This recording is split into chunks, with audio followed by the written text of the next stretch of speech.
오늘도 앞선 말씀에 이어서 바벨론을 향해 하나님이 심판하시는 말씀이 계속해서 이어지고 있습니다. 오늘 우리가 읽은 이 본문의 말씀을 제가 묵상하는 가운데 제가 붙든 주제는 바로 하나님 말씀의 능력입니다. 하나님 말씀의 능력, 그 능력이 얼마나 크신지 오늘 말씀을 통해서 우리가 또 확인해 볼 수가 있어요.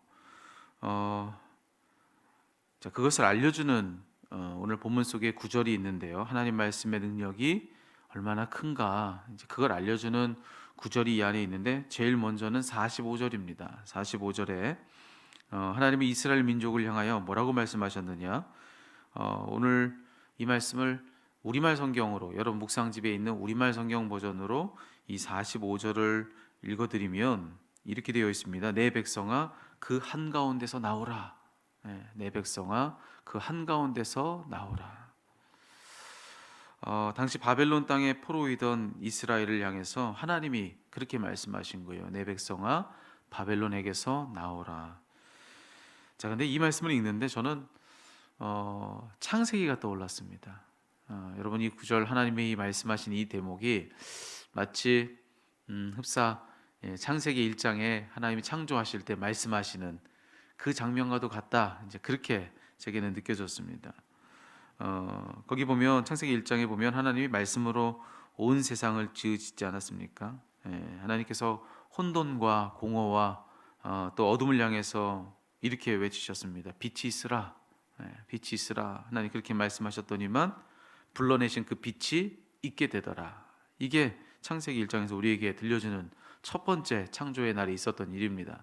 자, 그 다음 날도 또 그 다음 날도 하나님이 하신 일은 동일했는데요. 말씀으로 궁창을 불러내십니다. 그랬더니만 하늘이 있게 됐고요. 그 말씀대로 또 하나님이 묻을 불러내셨더니만 또 하나님의 그 말씀대로 땅이 있게 되더라. 이게 창세기가 우리에게 들려주는 이야기입니다. 그리고 그 이후에 이어지는 창조기사의 한결같은 내용도 여전히 마찬가지죠. 하나님 말씀 안에서 하나님이 그 말씀으로 불러내신 세상이 다 있게 되었다. 하나님 말씀이 다 그와 같은 일을 했다라고 하는 선언이 창세기 1장이 성경의 첫 번째 장이 우리에게 들려주는 이야기입니다. 자, 오늘 예레미야의 말씀 속 45절 이 말씀도 마치 창세기의 그 구절 같이 그렇게 들릴 수가 있습니다. 그 당시 가장 큰 혼란, 가장 큰 어둠, 가장 큰 공허가 바로 바벨론이었습니다. 그 일대를 살던 모든 바벨론 아닌 다른 모든 나라에게 바벨론은 집어삼키는 어둠이고 공허고 무질서였던 것입니다. 근데 그 한가운데 있는 이 이스라엘 향해서 하나님 뭐라고 말씀하셨냐면 이스라엘아 내 백성아 그들 가운데서 나오라. 그렇게 말씀을 하신 겁니다.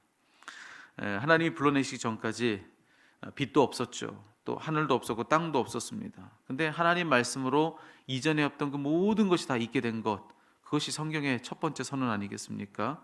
지금도 마찬가지예요. 그 한가운데 그 가능성을 가늠하자면 과연 몇 퍼센트나 될까? 이게 가능한 일일까? 사람의 확률로는 이스라엘이 이 바빌론 땅 한가운데서 구원받을 그럴 확률이 얼마큼이나 될까? 아마 저마다의 계산은 다 각기 달랐을지 모르지만 아니에요. 하나님 말씀하시면 그 말씀대로 그러면 하나님 불러내신 그대로 된다라고 하는 것이 성경의 선언인 것을 우리는 믿어야 하는 것입니다.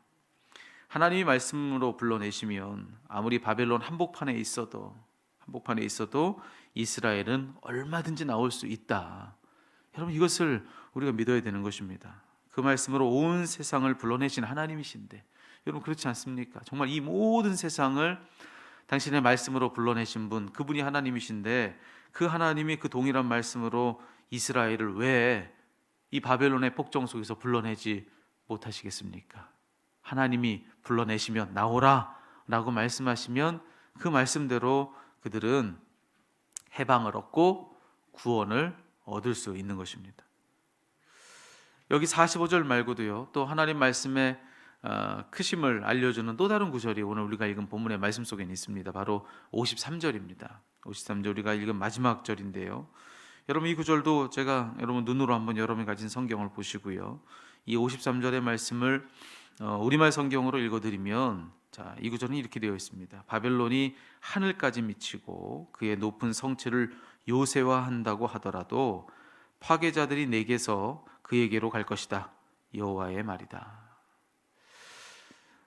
여러분, 이 구절은요, 바벨론의 명성이 아무리 높아서 그 명성이 하늘에 닿는다 할지라도, 또 바벨론의 힘이 아무리 커서 그 힘으로 자기의 성을 요새화한다 할지라도, 그렇다 할지라도 그들은 결코 하나님께서 친히 보내신 파괴자를 그들이 가지고 있는 그 모든 것으로 막아낼 수가 없다 라고 하는 것을 이 구절이 얘기해 주고 있는 것입니다. 그런데 그렇게 말씀해 주는 이 구절의 마지막 끝에 하나님 뭐라고 말씀하셨는가? 선지자를 통해서 마지막 말씀은 바로 이것입니다.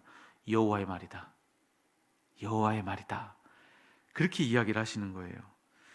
여러분, 여기 이 53절을 뿐만 아니라 이 53절뿐만 아니라 그 앞선 모든 이야기들 다 뭐 가늠하더라도요, 여기에 이 말에 기록된 그 내용이 중요한 게 아닙니다. 중요한 건 뭐냐면 그 말을 하시는 분이 누구냐가 중요한 거예요.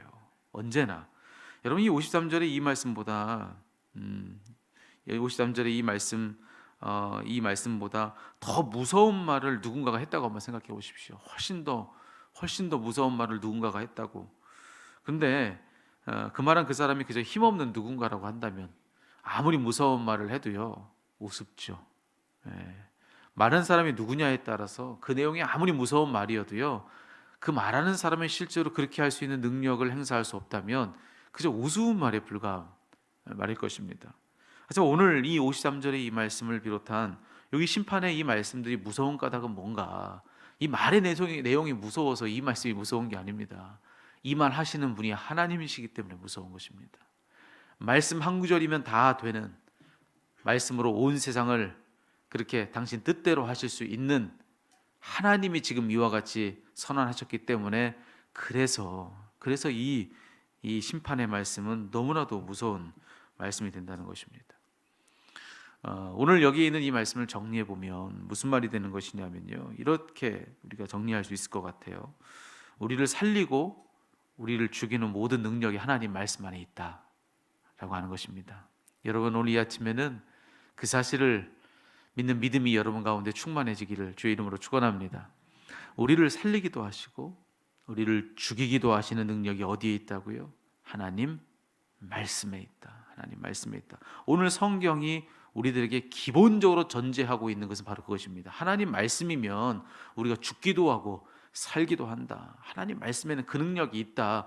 이건 당연한 사실로 전제하고 오늘 이 말씀들이 흘러가고 있는 것입니다. 오늘 말씀해 보면 45절에는 다 죽어가는 이스라엘입니다. 하지만 하나님이 나오라 말씀하시면 산다. 그거 얘기해 주고 있는 거 아니겠습니까? 그리고 뒤이어 우리가 읽은 53절은요, 지금 누구보다도 펄펄 살아있는 바벨론입니다. 하지만 그 바벨론도 하나님께서 너희들이 멸망을 당한다. 나에게서 가는 파괴자를 너희들이 감당할 수가 없다. 이렇게 말씀하시면, 그러면 여러분, 펄펄 살아있는 그들도 더 이상 여전히 살 수가 없는 것입니다. 죽는 것입니다. 우리의 죽고 사는 모든 능력이 하나님의 말씀 안에 달려있다. 여러분, 이 안에서 들려오는 말씀의 선포는 바로 거기에 있다라고 저는 믿습니다. 여러분, 그 능력, 우리를 살리기도 하고 우리를 죽이기도 하고 그렇게 우리의 모든 생명을 좌지우지하는 그 능력이 하나님 말씀 안에 있다는 걸 여러분은 믿으십니까? 여러분, 정말로 그 사실을 믿으십니까? 여러분, 그 믿음이 우리 가운데 있다면 정말로 하나님 말씀 안에 우리의 세상을 있게도 하고 없게도 하고 우리를 살게도 하고 죽게도 하고 그 모든 능력이 하나님 말씀 안에 있다는 그 사실을 정말로 믿는다면 여러분, 그 말씀을 그와 같이 믿는 그 사람 안에 일어난 일이, 그 결과가 무엇인지 아십니까? 그 사람 안에서 새로운 세상이 열리는 것입니다. 하나님 말씀 안에서는 언제나 새로운 세상이 열리는 것을 여러분, 우리가 이 말씀을 통해서 붙들어야 된다는 거예요. 성경의 말씀을 보십시오. 언제나 하나님 말씀을 믿었던 사람에게는 새로운 세상이 열렸습니다. 절망이 전부였던 그의 세상에서 하나님 말씀 붙들었더니 소망으로 새로워지는 새 세상 되더라. 죽은 자가 살아나고 지던 자가 이기고 넘어진 자가 다시 서게 된다고 성경에서는 얼마나 많은 구체적인 이야기를 통해서 우리에게 얘기해 주고 있습니까? 여러분, 저 마른 뼈, 저 마른 골짜기의 마른 뼈들도 하나님 말씀이 임했을 때 극히 큰 군대가 되었다. 새로운 세상이 언제나 말씀 속에서 열리는 것입니다. 그래서 오늘 이 아침에는 그런 기도가 우리 안에 있었으면 좋겠습니다. 하나님, 내게 말씀을 믿는 믿음을 주옵소서. 정말로 나를 죽게도 하고 살게도 하는 그 능력이 하나님 말씀 안에 있다는 것을 내가 믿고 그 믿음으로 그 말씀을 붙들게 하여 주시옵소서. 그래서 내 안에서 그 믿음으로 붙든 그 말씀을 통해 새로운 세상이 열리게 하여 주시옵소서. 이전에 보지 못했던 새로운 세상이 열리고 이전에 내가 기대했던 그 세상이 실제로 그와 같이 열리는 말씀 속에서 그런 기쁨을 내게 맛보게 해 주옵소서. 그런 기도가 오늘 이 아침에는 여러분에게서 하나님께 올려지기를 우리 주님의 이름으로 축복합니다.